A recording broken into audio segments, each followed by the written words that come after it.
Dans cette édition, nous irons à Daoukro. Le président de la République, Alassane Ouattara, s'est rendu aujourd'hui pour exprimer son soutien au président du PDCI, Henri Konan Bédié, en deuil. Il a perdu sa sœur aînée, Mami Bédié Kra, Madeleine. Les mamans seront célébrées demain à travers le monde. Ici, en Côte d'Ivoire, la première dame Dominique Ouattara a fait le déplacement dans la région de Gbeke pour célébrer les mères. 15 000 femmes ont reçu des pagnes et de l'argent pour réaliser leur projet. L'opération de lutte contre la criminalité baptisée Épervier se poursuit dans le district d'Abidjan.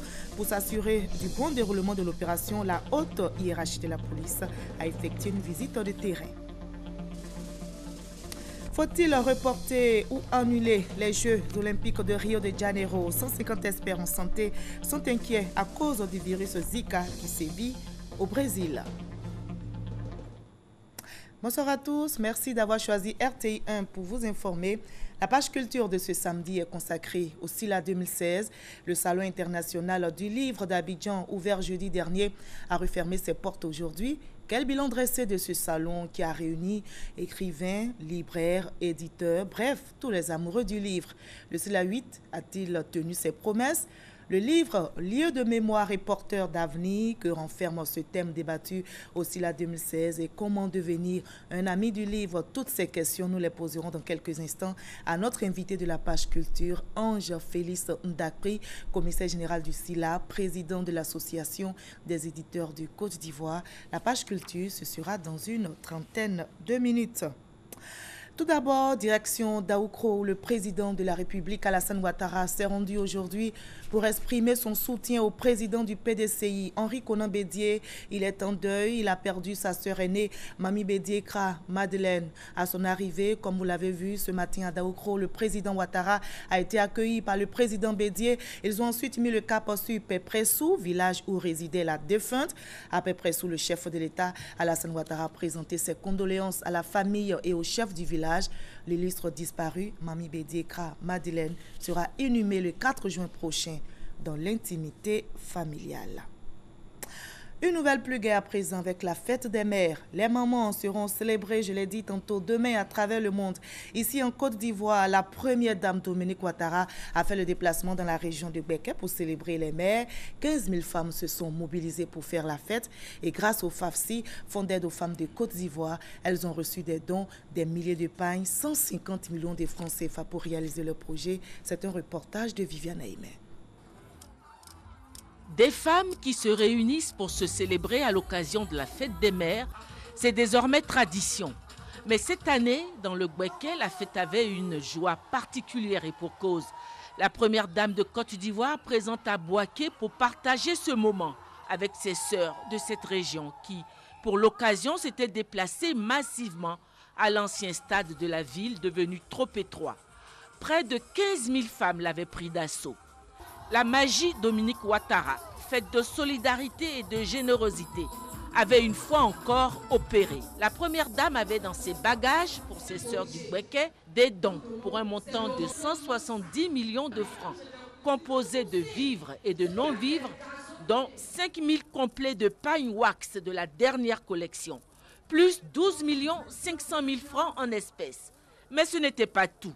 Elle avait encore pour ses sœurs du Gbeke un fonds additionnel du FAFSI pour un montant de 150 millions de francs. Des gestes de cœur qui ont ému ses sœurs. Ce samedi 28 mai 2016 reste et restera gravé dans la mémoire de toutes les mamans de la région de Gbeke. Dans la mémoire surtout des mamans de Bouaké, ses sœurs. Comment ne pas vous exprimer notre gratitude, notre reconnaissance? Maman Dominique, chaque fois que vous êtes à Bouaké, c'est pour nous remplir de bonheur. Maman Dominique, Mami Afouengo, et mo. Aux côtés des femmes du Gbeke, les élus de la région qui tenaient à remercier eux aussi la première dame de Côte d'Ivoire. Pour l'enfant que nous sommes tous, une maman est à l'image du coton. Douce à l'intérieur comme à l'extérieur, elle nettoie, soigne tous les maux. Comme l'écrivait Gastaldi, une maman est semblable à une rose qui ne se fane jamais. Par ma voix, les femmes et les populations des départements de Béoumi, Sakassou et Botro se joignent à celles de Bouaké commune, Bouaké sous-préfecture, Djebonois et Brobo pour vous exprimer leur joie de vous recevoir dans le Gbeke et vous dire merci.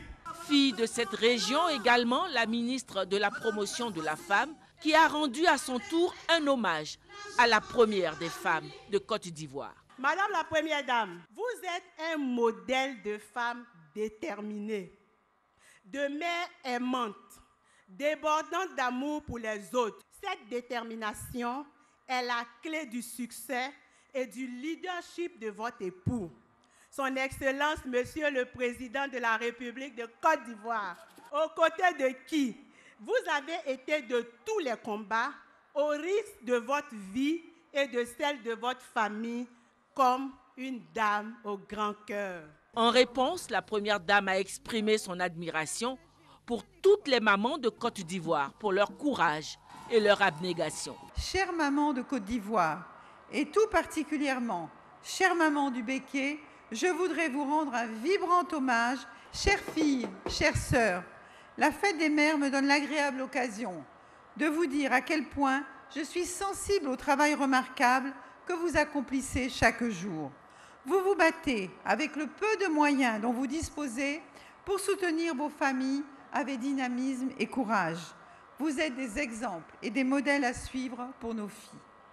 Je voudrais rendre hommage à chacune de vous pour votre courage et votre force et pour les innombrables sacrifices que vous consentez au quotidien.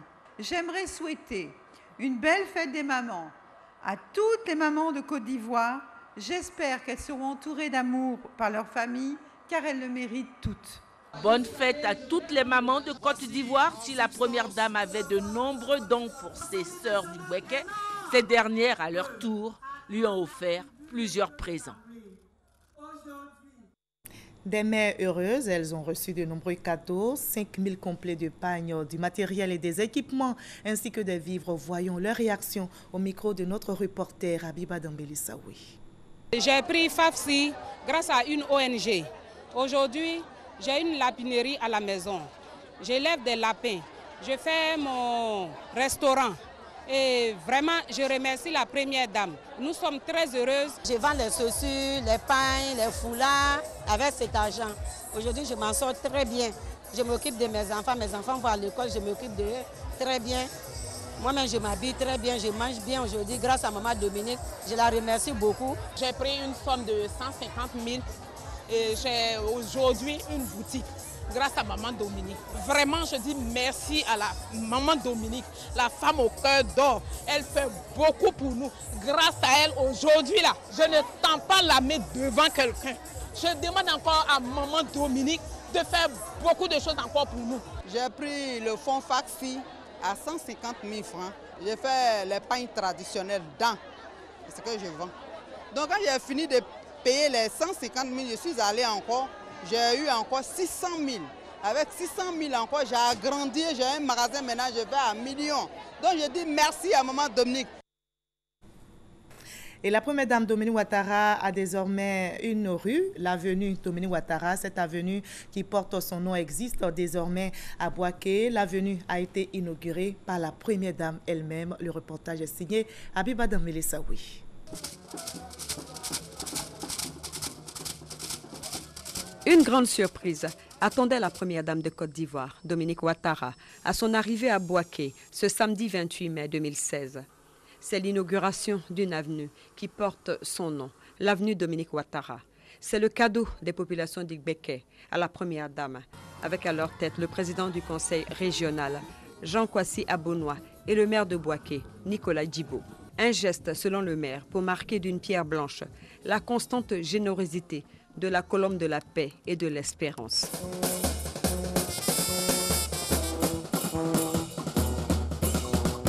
Longue de 1,2 km, l'avenue Dominique Ouattara est une œuvre du Prissy, réalisée en 2015.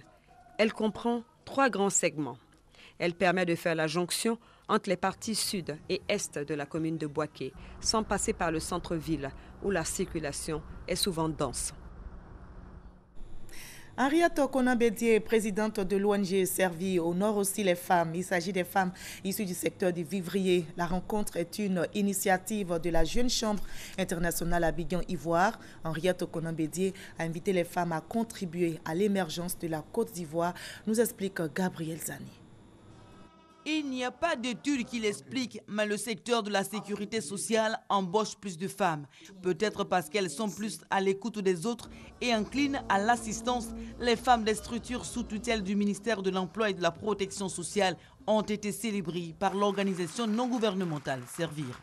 Elle a choisi de nous mettre à l'honneur, nous les dames qui travaillons généralement dans le social, et nous en sommes véritablement honorés et nous tâcherons de suivre son exemple. Aujourd'hui, célébrer la femme est un acte fort que nos responsables sociaux posent envers nous pour nous encourager pour toutes les actions que nous menons pour leur permettre d'atteindre leurs objectifs.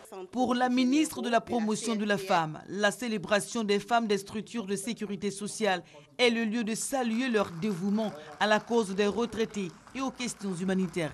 Ce n'est que la femme qui peut s'investir durablement pour le développement humain. La participation des femmes aux postes nominatifs, mais surtout aux postes électifs. C'est à cette seule condition, chère maman, qu'elles pourront faire entendre leur voix. Une cérémonie qui invite aussi les uns et les autres à s'identifier à ces femmes du social, surtout dans ce contexte socio-économique difficile. La fête des mères est l'occasion privilégiée de nous rappeler les vertus qu'incarne la mère. C'est aussi le lieu de nous exhorter à plus de solidarité, à l'exemple de la mère qui partage avec ses enfants, surtout en période de raréfaction des ressources. Mais au milieu des présents et remerciements, il est essentiel d'aller au-delà de la simple reconnaissance du mérite du rôle de mère. Je saisis cette occasion pour inviter le gouvernement à améliorer les services publics qui permettent d'accompagner et, si possible, alléger les lourdes tâches de chaque maman. Il est indispensable qu'une femme puisse être mère, mais aussi citoyenne, salariée, responsable associative, élue. La coutume de dédier un jour de l'année à la célébration de la femme ne doit pas occulter la réflexion sur les questions cruciales, en particulier la pauvreté qui obstrue le chemin de bien des femmes. Voilà, la fête des mères sera célébrée donc demain. Rendons-nous maintenant dans les locaux de la primature au plateau pour voir l'atelier bilan portant sur le projet post-conflit avec notre reporter Herman Guivet. Le projet d'action post-conflit PAPC est un projet national. Sa mission est d'améliorer les opportunités de réinsertion économique et l'accès aux services sociaux des communautés et des individus affectés par un conflit. Ceci en vue de contribuer à l'accélération de la sortie de crise et au renforcement des perspectives d'une paix durable. Un projet soutenu par la Banque mondiale. Plusieurs années après sa mise en œuvre, il importe de faire le bilan des actions menées sur le terrain et de renforcer les acquis. Voici tout le sens de cet atelier bilan. La Banque mondiale se félicite des résultats obtenus par ce projet dans sa mise en œuvre. Le PAPC a obtenu de bons résultats en matière de développement économique local en testant un nombre important d'approches visant la réinsertion économique et la cohésion sociale sur lequel il serait pertinent de capitaliser. L'atelier a permis, nous l'espérons, aux participants de discuter des acquis et des leçons de plus de 8 ans d'intervention dans les domaines du développement local. L'approche participative choisie pour la mise en œuvre de ce projet a permis de prendre en considération les préoccupations des populations. 115 milliards donnés par la Banque mondiale et 1,4 milliard donnés par l'État de Côte d'Ivoire qui ont permis de voir les actions, que ce soit au niveau donc, des écoles, que ce soit au niveau donc, des préfectures, que ce soit au niveau donc, de la formation des jeunes, les TIBO, les travaux à haute intensité de main-d'œuvre. Enfin, il y a beaucoup d'actions qui ont donc, été menées, qui ont permis donc, au pays de reprendre l'espoir. Et je voudrais profiter donc de l'occasion pour remercier à nouveau la Banque mondiale pour cet appui important, qui ont permis donc de combattre la pauvreté en Côte d'Ivoire, mais aussi de restaurer la paix et la sécurité donc, dans le pays. Et ce projet tire à sa fin. Nous souhaitons que ça puisse être repris au niveau des acquis sous les formes qui seront donc appropriées, de manière à ce qu'on garde l'esprit et que les choses aillent donc de l'avant. Un projet qui a contribué de manière efficace à la restauration de l'autorité de l'État dans plusieurs zones post-conflit. La 24e Assemblée régionale Afrique de l'Assemblée parlementaire francophone a pris fin hier au Mali. Les présidents des assemblées nationales ont planché, entre autres, sur la question du terrorisme. Ils ont fait des propositions, nous dit Hamza Diaby. Initialement prévue pour prendre fin ce samedi, la 24e Assemblée régionale Afrique de l'APF a finalement refermé ses portes 24 heures avant. Une conférence jugée fructueuse par les participants, eu égard aux nombreuses résolutions adoptées. Les conditions de réussite de conclusion de la COP21 sont les suivantes. D'abord, l'implication totale des parlementaires en tant que législateurs et contrôleurs de l'action gouvernementale. Ensuite, la gestion du suivi des conclusions de la COP21 au niveau national dans une perspective de parité hommes-femmes, sauf circonstances exceptionnelles. Dans un régime démocratique, on ne peut bloquer ni supprimer les médias sociaux. Cependant, il est indispensable d'en faire un usage responsable et constructif. Il a aussi été décidé de renforcer les capacités des secrétaires administratifs de section afin d'améliorer leur travail et d'apporter avec méthode une réponse structurée et planifiée contre le terrorisme. Pour les présidents d'Assemblée nationale présents à ce sommet, la rencontre est une totale réussite. Une organisation très satisfaisante. Les parlementaires africains, avec sous la direction des présidents des chambres, ont abordé avec maîtrise des questions essentielles. Et ce sont des questions qui méritaient que nous, parlementaires, nous puissions nous intéresser et avoir des éléments d'appréciation, confronter nos arguments, nos expériences à travers nos différents pays pour voir la meilleure attitude à adopter. À l'issue de ces travaux, le site internet de l'Assemblée nationale du Mali a été lancé.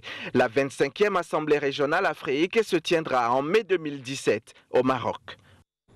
Le Centre de promotion des investissements Côte d'Ivoire et un cabinet d'intelligence économique et de conseil ont signé hier un protocole d'accord relatif à l'élaboration et à la publication d'un rapport économique sur la Côte d'Ivoire. L'avantage de ce rapport, c'est qu'il est rédigé en anglais et il permet de relayer les informations sur l'économie ivoirienne en présentant ses opportunités. Lansine Bakayoko, Francis Boifou.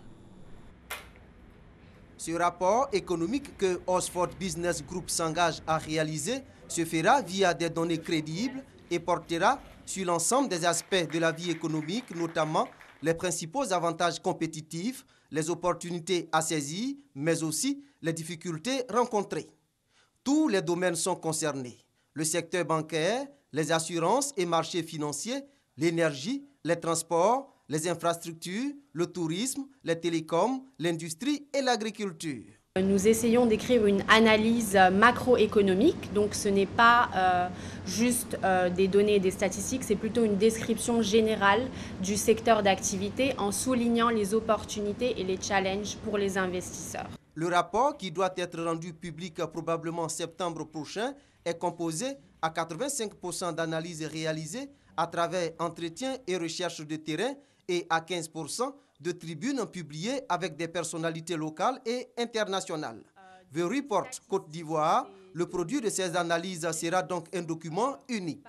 Il va résumer et associer les informations d'un grand nombre d'opérateurs, ce qui permettra aux investisseurs potentiels d'avoir une vue claire et de tirer des conclusions objectives. Pour la partie ivoirienne, c'est un gain. Ce rapport a l'avantage de porter la voix de la Côte d'Ivoire, d'être une continuation de l'action de promotion que nous menons et d'être notre ambassadeur dans les lieux où on n'est pas et de part de la Côte d'Ivoire. The Report Côte d'Ivoire sera imprimé sous format magazine en 1000 exemplaires et en version électronique. L'opération de lutte contre la criminalité et la grande délinquance baptisée Épervier se poursuit dans le district d'Abidjan. Pour s'assurer du bon déroulement de cette opération, la haute hiérarchie de la police a effectué une visite de terrain, nous dit Abou Sanogo. Préfecture de police d'Abidjan. Il est 21h38 lorsque la haute hiérarchie de la police nationale lance la patrouille. Il s'agit de faire le point de situation de l'opération Épervier avec les chefs des districts. Première escale, le district de police d'Adjamé. Dispositif, patrouille et opération des rafles dirigées par des officiers. Pour l'heure, pas d'interpellation. Rien à signaler également au commissariat du 7e arrondissement aux 220 logements dans la commune d'Adjamé. Un tour au rond-point du 220 logements d'Adjamé. Les hommes sont présents, appuyés par le Centre de coordination des décisions opérationnelles, CCDO. La patrouille se déroule sans heurts, jusqu'à ce que l'on signale à Williamsville un fait d'agression sur un fonctionnaire de police par 3 individus, dont un suspect a été interpellé grâce à la promptitude des forces. La moto qui est là a percuté mon feu arrière gauche. Il descend, il dit qu'est-ce qu'on doit faire? Il dit j'appelle le propriétaire de la moto. Il y a un qui a tenté de passer, et qui comme s'il passait, il a fait semblant de passer, il m'a mis le pistolet ici. Le second a mis là. Il dit donne tout ce que tu as, tu fais mal à ta voiture, nous a demandé de venir te tuer. Donc même en alliance, ils ont pris tout ce qui était sur moi. Cap sur Abobo, zone prioritaire de sécurité. 7 individus ont été interpellés dans le quartier Colombie. Non loin du district de police d'Abobo, précisément à plaque 1, un individu a été pris avec de la drogue. C'est du cannabis. Plusieurs groupes de patrouilles ont été déployés sur le terrain à Yopougon. Résultat, 18 personnes interpellées dans des fumoirs et dans les patrouilles. Le dispositif est le même à Cocody. Une présence de forces qui rassure. Nous sommes en sécurité parce que c'est le quartier aussi. Chaque quartier a son secteur. Chaque secteur aussi a son quartier. Donc ça me fait plaisir qu'ils voient sur le corps habillé. Et c'est pas pourquoi, mais ça me fait plaisir parce que c'est la sécurité du pays aussi. Le commissariat de police du 5e arrondissement dans la commune de Port-Boué reçoit la délégation de la haute hiérarchie de la police. L'opération Épervier de sécurisation des personnes et des biens se poursuit. Plusieurs autres quartiers du district d'Abidjan seront visités. Lancé il y a quelques mois, le projet Un étudiant, un ordinateur a connu un début de réalisation jeudi dernier. Ce projet vise à doter 100 000 étudiants d'ordinateurs portables et de connexion Internet à coût réduit sur les 3 prochaines années. 10 000 étudiants ont déjà souscrit à la première phase de distribution qui prendra fin au mois d'août prochain. Thomas Kessambi. Après plusieurs mois d'attente, ces étudiants ont enfin le sourire.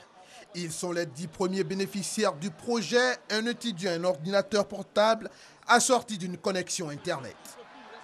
Le kit ne leur a valu seulement que 100 000 francs CFA, dont la moitié subventionnée par l'État.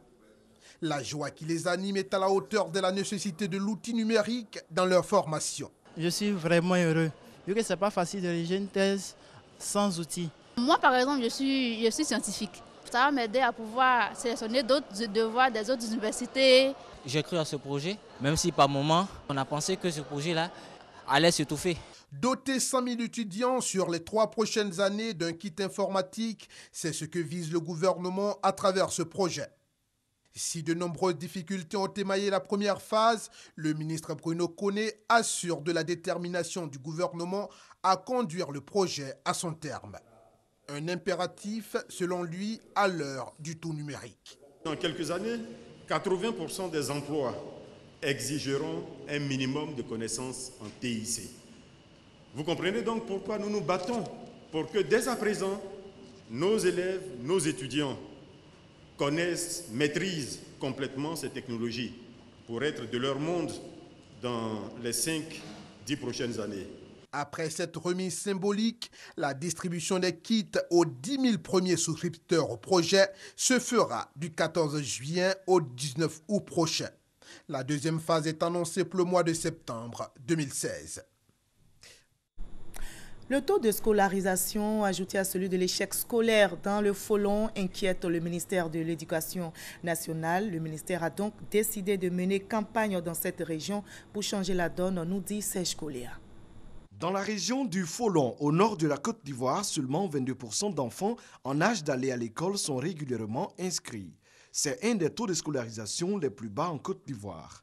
En 2015, la localité de Minignan a enregistré 3 462 élèves au CP1. Ce chiffre est passé à 2651 cette année, soit une chute de 23%. Pour inciter les parents à scolariser leurs enfants et pour donner le goût de l'école aux apprenants, le ministère de l'Éducation nationale multiplie les réflexions. Après l'atelier sur le taux d'échec massif dans la région, le ministère lance la journée régionale de l'excellence du Folon. Mais si on ne scolarise pas nos enfants, qui sont ceux qui vont développer nos régions? Mais si nous n'avons pas nos enfants au sommet de l'État pour porter la voix de nos populations, est-ce que nous connaîtrons le développement? Alors, qu'est-ce qu'il faut faire? Il faut envoyer nos enfants à l'école. Ouvrages scolaires, tablettes éducatives, ordinateurs portables, tables-bancs, des lots offerts aux meilleurs élèves et aux responsables du système éducatif pour les encourager à persévérer dans la quête de l'excellence. La délégation du ministère de l'Éducation nationale a ensuite visité quelques établissements scolaires sinistrés par les dernières pluies. Il s'agit de faire l'état des lieux avant la réhabilitation de ces écoles. Jeudi dernier, il s'est tenu ici à Abidjan le lancement d'une campagne de promotion des droits de l'homme dénommée « À vos droits, prêts, partez », une campagne axée sur des programmes de radio et dont la mise en œuvre a été possible grâce au soutien financier de la République fédérale d'Allemagne. Christelle Menant. À vos droits, prêts, partez. 100 heures de programme radiophonique afin d'inculquer les règles de base du respect des droits de l'homme aux populations ivoiriennes. C'est le défi à relever par les acteurs du projet dénommé « À vos droits, prêts, partez ». Une campagne de promotion des droits de l'homme initiée par la fondation Dr Peter Graz, mise en œuvre par le studio Mosaïque avec le soutien de l'ambassade d'Allemagne en Côte d'Ivoire. Les droits de l'homme ne sont jamais achevés et ils doivent toujours être gagnés et défendus. Et nous croyons qu'avec ce projet, on peut toucher un grand nombre des Ivoiriens concernés. Avant de défendre les droits humains, il faudrait que les populations elles-mêmes connaissent leurs droits ou aient droit à la parole. Et avec ce programme, nous espérons participer à la cohésion sociale recherchée en Côte d'Ivoire à travers la promotion des droits humains. Financée à un peu plus de 20 millions de francs CFA par le service de coopération de la République fédérale, la campagne « À vos droits, prêts, partez » implique 52 journalistes, dont 42 régionaux et 10 basés à Abidjan. Tous formés au rudiment des droits des enfants et des jeunes, des femmes et de la promotion du genre, ou encore des handicapés et des personnes vulnérables. Quand on parle de droits, ce n'est pas qu'à Abidjan. Nous avons nos parents qui sont dans les hameaux. Eh bien, nous avons des correspondants un peu partout en Côte d'Ivoire, donc qui vont se rapprocher des populations, qui vont laisser les populations s'exprimer. Et puis, nous allons concocter tout cela dans un programme, dans une production de 52 minutes. Les programmes radiophoniques de la campagne « À vos droits, prêts, partez » durent 4 mois et sont composés de magazines, reportages, enquêtes, interviews, tables rondes et capsules en français, dont certains seront traduits en 10 langues locales. Le président de l'Assemblée nationale, Guillaume Soro, vient de faire don à la jeunesse du Rassemblement des Républicains. Il a offert donc au bureau exécutif du RJR un véhicule neuf de type 4x4 et 50 ordinateurs portables. Chose promise, chose due. Le président de l'Assemblée nationale, Guillaume Kibafori Soro, avait promis lors de sa rencontre le 11 avril 2016 avec le Rassemblement des jeunes républicains, RJR, son soutien matériel pour l'accomplissement de sa mission. Aujourd'hui, c'est chose faite. Le bureau exécutif du RJR reçoit des mains du député Sidiki Konaté, représentant le président de l'Assemblée nationale, un véhicule de type 4x4 et 50 ordinateurs portables, des moyens pour renforcer les actions de la jeunesse du RDR. Dans quelques jours, ce sera la révision de la liste électorale. Près de la moitié encore des électeurs n'est pas inscrite sur cette liste. La jeunesse a un rôle à jouer. Il lui faut donc des moyens, des ordinateurs. Et je pense que ça va aider le parti à atteindre ses objectifs. Et je pense que ça doit nous amener, nous tous, cadres de ce parti, à faire pour ce parti ce que nous pouvons faire. Sidiki Konaté a indiqué également que le président de l'Assemblée nationale ne compte pas s'arrêter à ses premiers dons. D'autres suivront en vue de soutenir la mobilisation de la jeunesse du RDR. Dans son sens, le président du Rassemblement des jeunes républicains a exprimé sa gratitude au président de l'Assemblée nationale. Nous avons déjà décidé de nous approprier tous les nouveaux combats qui s'annoncent, à savoir le référendum constitutionnel, les élections législatives, le parti unifié qui est le centre de la réalisation de tous ces grands projets. Et avec ces équipements, des ordinateurs, un véhicule, croyez-nous nous allons en faire un bon usage. Nous occuperons effectivement le terrain. Nous travaillerons avec tous ces ordinateurs dans le sens d'avoir des bases de données fiables. Représentant le secrétaire général par intérim du RDR, Lassine Diabaté a salué le geste du président de l'Assemblée nationale. Il a profité pour exhorter les cadres du RDR à suivre l'exemple du président de l'Assemblée nationale, Guillaume Kibafori Soro, des actions qui vont permettre au RDR d'être plus proche des militants. Voilà, reportage réalisé par Mamadou Kouassi. Faut-il reporter ou annuler les Jeux olympiques de Rio de Janeiro? 150 experts en santé sont inquiets à cause du virus Zika qui sévit au Brésil. Pour les experts, il ne faut pas prendre de risques. Les Jeux olympiques doivent être reportés ou déplacés tout simplement. Mais selon l'OMS, le report ou la délocalisation des JO n'a pas lieu d'être. Christelle Menant. Inutile de repousser ou de déplacer les Jeux olympiques 2016 de Rio de Janeiro, déclare l'OMS en réaction à l'alerte donnée par 150 experts de santé sur les risques de propagation du virus Zika. On fait courir un risque inutile aux 500 000 touristes étrangers de tous les pays qui viennent assister aux Jeux, écrivent ces 150 professeurs de médecine, bioéthiciens et autres scientifiques d'une dizaine de pays dans une lettre ouverte à la directrice générale de l'OMS, Margaret Chan. Réponse de l'organisation, une annulation ou un changement du lieu des Jeux olympiques ne changerait pas de manière significative la propagation internationale du virus Zika, estimant que le meilleur moyen de réduire le risque est de suivre les recommandations utiles pour les voyages. Les experts rappellent la déclaration de l'OMS considérant l'épidémie Zika comme une urgence de santé publique, craignant une propagation endémique de la souche brésilienne du virus Zika à l'Afrique ou à l'Asie du Sud, jusque-là épargnée. Concluant son communiqué livré ce jour, l'OMS a déclaré vouloir continuer à surveiller la situation et adapter les recommandations si nécessaire. Rappelons que la menace de propagation avait déjà été évoquée en février dernier, avant le carnaval de Rio de Janeiro. Parmi la soixantaine de pays concernés, le Brésil reste le plus touché, avec environ 1,5 million de personnes contaminées depuis 2015.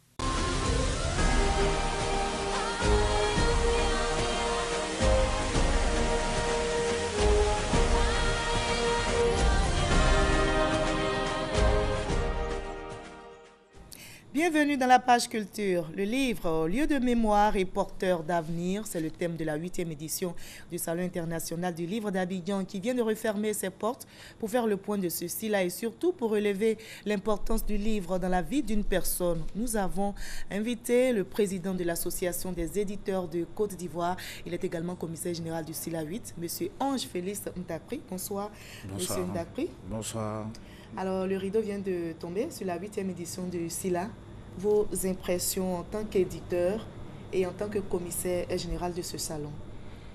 Je voudrais donc vous remercier de cette opportunité que vous nous donnez au travers donc de la RTI pour faire le point de la 8e édition du Salon international du livre d'Abidjan. Nos sentiments à la fin de cette 8e édition sont des sentiments de joie. Des sentiments de joie. Tout a donc marché. On va dire que il y a longtemps. En termes d'organisation, en termes de participants. Oui, en termes d'organisation, nous avons essayé d'être à la hauteur. Nous n'avons pas connu d'incidence particulière. En termes de mobilisation, nous avons également pu relever le pari de la mobilisation des visiteurs. Nous avons enregistré donc aux dernières statistiques que nous avons obtenues à la fin de ce salon. 26 000 visiteurs sur les 3 jours, 45 exposants directs. Nous avons la salle de Christian Latier du Palais de la Culture donc, qui a abrité l'exposition. Une salle qui a fait le plein? Qui a fait le plein, donc nous avons dû même installer d'autres exposants tout autour de cette salle. D'accord. Nous allons ensemble revoir ceci-là avec notre reporter Franco Quadio. Il nous replonge dans l'ambiance de cette 8e édition. Voyons cela avant de poursuivre l'entretien. Une cinquantaine de maisons d'édition, des écrivains et autres professionnels du livre à la rencontre du public. Le 8e Salon international du livre d'Abidjan a ouvert ses portes ce jeudi au Palais de la Culture. Ce jeune papa est venu inculquer à son fils le goût du livre. Ils sont toujours branchés sur la télé. Je leur dis que c'est le pouvoir de la lecture qui a transformé ma vie. Et donc je voudrais lui transmettre en tout cas ce bien-être que mes parents aussi m'ont transmis. aller à la rencontre du livre. Là où Internet semble une alternative plus rapide, les éditeurs disent s'être adaptés. Et nous commercialisons des téléphones mais également des tablettes. Et nous avons mis au sein de ces tablettes donc, des ouvrages de littérature enfantine et des ouvrages scolaires. Et donc nous sommes déjà dans l'ère du numérique. Les écrivains, pour leur part, il faut se féliciter des avancées. Avec ceci-là, le livre reprend ses droits. Au premier rang, Bernard Dadier, doyen de la littérature ivoirienne. Il faut remercier bon Dieu de m'avoir permis d'être là encore. Et nos attentes, c'est que justement le livre soit plus visible, que l'on se rende compte véritablement de l'utilité du livre. Le livre dans tous ses états. Écrivains et caricaturistes prêchent l'amour des lettres sous toutes ses formes, mais aussi des pays africains invités, le Bénin, le Sénégal, le Nigeria et le Maroc. Créer des liens, donc c'est aussi ça les salons, c'est pas que de la vente de livres. De quoi satisfaire le commissariat général du SILA, raconter une histoire, la trame du thème choisi, le livre lieu de mémoire et porte d'avenir. Il est temps de marquer une pause, de se ressourcer et de se souvenir des pionniers, des pères bâtisseurs de la Côte d'Ivoire. Notons que pour ce 8e SILA qui va durer 3 jours, plusieurs prix, dont le Grand Prix national Bernard Dadier et celui du meilleur éditeur 2016 sont en compétition. Voilà, je rappelle encore aux téléspectateurs que justement la 8e édition du SILA a refermé ses portes. C'était ce soir vers 18h. Alors, Monsieur Ndakpri, une grande figure de la littérature africaine a été honorée à ce SILA. Il s'agit de l'écrivain Bernard Dadier avec l'institution de prix qui porte son nom. Expliquez-nous ce choix et puis les raisons. Est-ce que ces prix-là seront permanents? Alors, comme vous le dites, l'écrivain Bernard Benlin Dadier, centenaire donc des lettres ivoiriennes et africaines, a été donc lauréat du prix UNESCO Jem Torres 2015. L'État de Côte d'Ivoire, par le truchement donc du ministère de la Culture et de la Francophonie, avec à sa tête monsieur le ministre Maurice Kwaku Bandaman, a jugé opportun d'honorer cet illustre écrivain. Donc de lui rendre hommage. De lui rendre hommage. Donc depuis le début de cette année, et il y a quelques mois même de cela, il y a eu une cérémonie officielle qui a été organisée donc à l'intention de M. Bernard Dadier. Et donc à ceci-là, vous avez institué des prix nationaux. Tout à fait. À ceci-là, donc il a été institué des prix nationaux Bernard Dadier. Le prix national Bernard Dadier du jeune écrivain, donc également le Grand Prix Bernard Dadier de littérature. D'accord. Alors, l'un des objectifs du SILA également, c'est faire la promotion du livre. On a entendu des écrivaines parler dans le reportage de Franck Quadio. Donc, rapprocher donc les consommateurs, c'est-à-dire les lecteurs des producteurs, qui sont les écrivains, les libraires, les éditeurs. Alors, depuis que vous organisez le SILA, est-ce que vous avez fait un état des lieux pour voir si les populations sont devenus amoureux du livre? Bon, vous savez... Ou bien, si vous voulez, quel est le constat que vous avez fait? Bon, alors, le constat que nous avons fait, je l'ai dit tout à l'heure, 26 000 visiteurs, ça c'est ce que nous avons enregistré, en attendant donc de consolider ces statistiques-là.